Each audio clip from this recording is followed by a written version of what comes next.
Hey everybody, I'm Jack Reeder with Future Pastimes, and I'm the designer of Cosmic Odyssey, which is the 7th expansion for Cosmic Encounter from Fantasy Flight Games. And in this video, I'm going to be talking about blue moons. They're one of the 9 types of moons in that expansion. Now, I do have a video that kind of goes over all of the different moon effects in general and how they work, so you can watch that to get more insight on that. The link is in the description. But I just want to cover blue moons specifically. I want to go through all of their effects and how they work specifically as well. So with the blue moons, you're going to land your ship on there, and you'll look at the corresponding moon card for it, and you'll see what the effect is, but you're going to decide when you want to reveal that moon. So it's going to stay a secret moon. It'll stay face down for the other players until the point at which you decide to reveal it for its effect. So its effect happens when you reveal the moon, and it's when that happens is explained on the card, so you know when to do it. And its effect only happens when it's revealed, and the moon can't then be unrevealed, so it's a once per game effect. When this was originally designed, the idea was that you would reveal it, but then you would still choose when to do the once per game effect. And then that moon was removed from the game. That was the original design. But with Fantasy Flight, Frank Brooks, because of the campaign and because campaigns with moons, the moons themselves, occupying them can be worth points, he tweaked it a little bit so that the moons stay in the game. You can still get credit for those moons. It's still a once per game effect, but it's essentially a secret moon that has a once per game effect, whereas the other secret moons can have ongoing effects. So ultimately, I was fine with that change. It's still working the same way. I did like the sort of public tension that came from knowing that somebody had a particular moon that they could use at any given time, and it sometimes helped to have other players remind you, hey, do you want to do that thing that you can only do once per game? Now's a pretty good time to do it. So now you just have to constantly say, like, all right, check your moon, and when can I use it? And the other players are like, it's got that moon, we don't know what it does. So it's a different kind of tension, and that's fine. So let's take a look at what the different moons do. There are 8 blue moons that are designated as obviously being blue. So a lot of the different moons, the back art of the moon lets you know what type of moon it is, but there is what we call the new moon, which is a question mark, and it's a lot of these different ones. You don't know which one it is, so you can play the game where you're like, all right, we're just using these and nobody knows what they are, but all these blue moon effects, you know that they're blue moons, and they're going to have one of these 8 effects. So our first one is called Hulk Out, and the way that works is to keep a secret until, as a main player, after cards are revealed, you may reveal this moon to cause each of your ships to be worth triple for totals, compensation, and rewards for this encounter. So it's a one-time triple the value of your ships for just about anything that they could be valued for. So yeah, that could be a big deal, especially if you're like a defensive ally. You're tripling the value, you're helping your side win, and then you're getting triple the rewards. Yikes. So that is very powerful, and that's why it's only a once per game effect. Our second one is called Hearthfire. So this is blue moon number 2.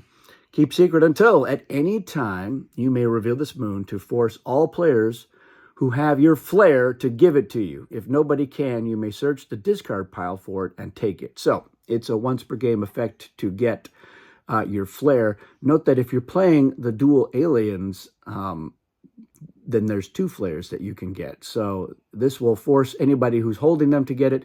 Otherwise, you're searching the discard pile. If it's not in somebody's hand or in the discard pile, then you're just out of luck. So this is going to be probably a late game effect so that you can make sure that it's come up. If you've seen it get discarded, then you know where it is. Yeah, otherwise you've seen somebody play it and you're like, all right, well, now I know where it is. I'm going to reveal the Hearthfire. I'm going to get that flare. So it's nice to have your super. Doesn't happen very often, and that's why we made that moon. All right, number 3 is the 3-enforce moon. So keep secret until as an ally, you may reveal this moon to triple the value of each reinforcement played by allies on your side. So it's not just your reinforcements, it's everybody on your side. It's by the allies, and you have to be an ally to do it. So this can be a game winner or a win preventer. Or just, a good time. You've a lot of reinforcements on your side. Now they're triple their value, and that's going to be very hard to overcome. All right, number 4 is called Moon Boom.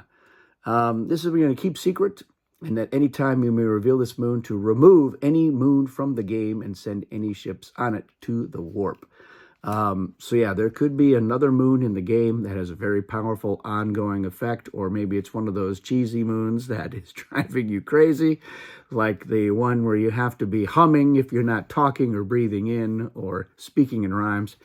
Yeah, those are often a good candidate for a boom, but I would probably save it for something that's giving somebody a really big edge so that you can hopefully counter them and go for the win.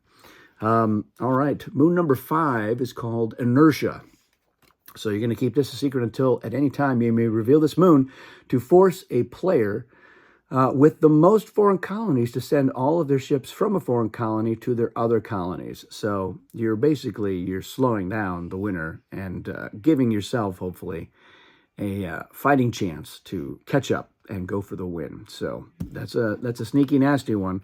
Most of them are well, they're all a little bit nasty. Depends on who you are in the game, but most of them are. The rest of them are less of the take that variety. Number 6 is called Loner. So the way this one works is you keep it secret, and then as the defense, so you must be the defense. Before allies are invited, you may reveal this moon, and players cannot become allies with the offense during this encounter.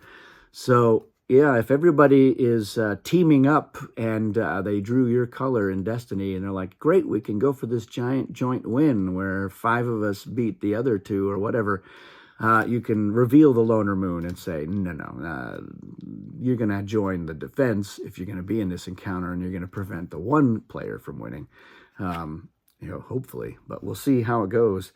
All right, moon number 7 is called Zapper, and you keep it a secret until after a player plays a card with a zap in its name, you may reveal this moon to cancel the effects of that card.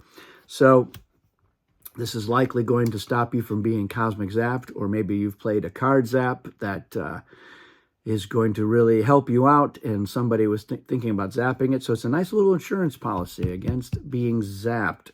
Of course, if they have another zap, then too bad for you.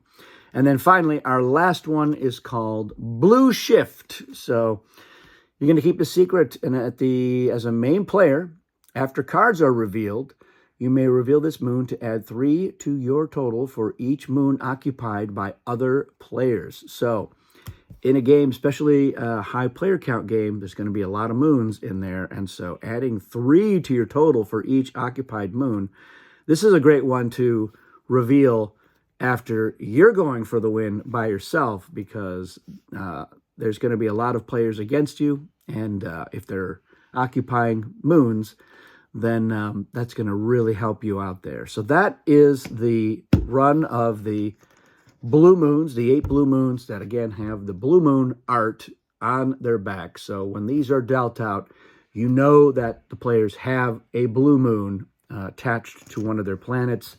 You just don't know which one it is until you occupy it, and then you decide when you're going to reveal it. Let me know in the comments, what do you think of blue moons? This is a new type of moon. It was never part of any previous edition of Cosmic Encounter, or something that I added in there. I had blue moons, custom blue moons in my set for a long time. They actually went through an evolutionary process until they got to the point where they are now. But I think this is the best version of the blue moon, so I do like them. It's kind of, it's a once in a blue moon type thing. That was the connection. It's a little bit silly, but at least it makes sense. It's not like, purple, nurple moons. You know, what what is that all about? I don't even want to know. So yeah, let me know if you have used blue moons in any of your games and how they went over. I like to just have a game where we're all dealt a blue moon, and so we know that there's going to be in there. It's one of the great things about having the categories of moons on the backs is that you can let everybody know. But then again, you have that option with the new moons to say, like, yeah, we don't know what type of moons these are. And there's a good number of those, which I'll do in another video. That's it for this one. Thanks for watching, everybody, and we'll see you again soon.